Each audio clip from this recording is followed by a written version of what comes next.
ഉൽക്കാവർഷത്തിന് ലോകം സാക്ഷ്യം വഹിക്കാൻ തയ്യാറെടുക്കുന്നു. ഏപ്രിൽ 17 ആരംഭിച്ച് ഏപ്രിൽ 26 വരെ ഇത് ദൃശ്യമാകും. ഏപ്രിൽ 21, 22 തീയതികളിലായിരിക്കും ഇവ കൂടുതൽ ഉച്ചസ്ഥായിലെത്തുക. ഉൽക്കാവർഷം എല്ലായ്പ്പോഴും കൃത്യതയും പ്രവചനാതീതവുമല്ല. ആദ്യമായി ചൈനയിലാണ് BC 687 ഉൽക്കാവർഷം ഉണ്ടായത് എന്ന് റിപ്പോർട്ടുകൾ സൂചിപ്പിക്കുന്നു.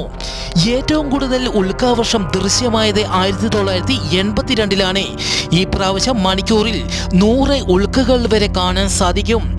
ഉൽക്കാവർഷം ആഗോളതലത്തിൽ കാണാൻ സാധിക്കുമെങ്കിലും ഏറ്റവും വ്യക്തമായി കാണാൻ പറ്റുന്ന രാജ്യങ്ങൾ India, Nepal, Sri Lanka, China, Japan, Korea തുടങ്ങിയ ഏഷ്യൻ രാജ്യങ്ങളിലും അമേരിക്കയിലും യൂറോപ്പിലെ ഒട്ടുമിക്ക രാജ്യങ്ങളിലും ഇവ വ്യക്തമായി കാണാൻ സാധിക്കും.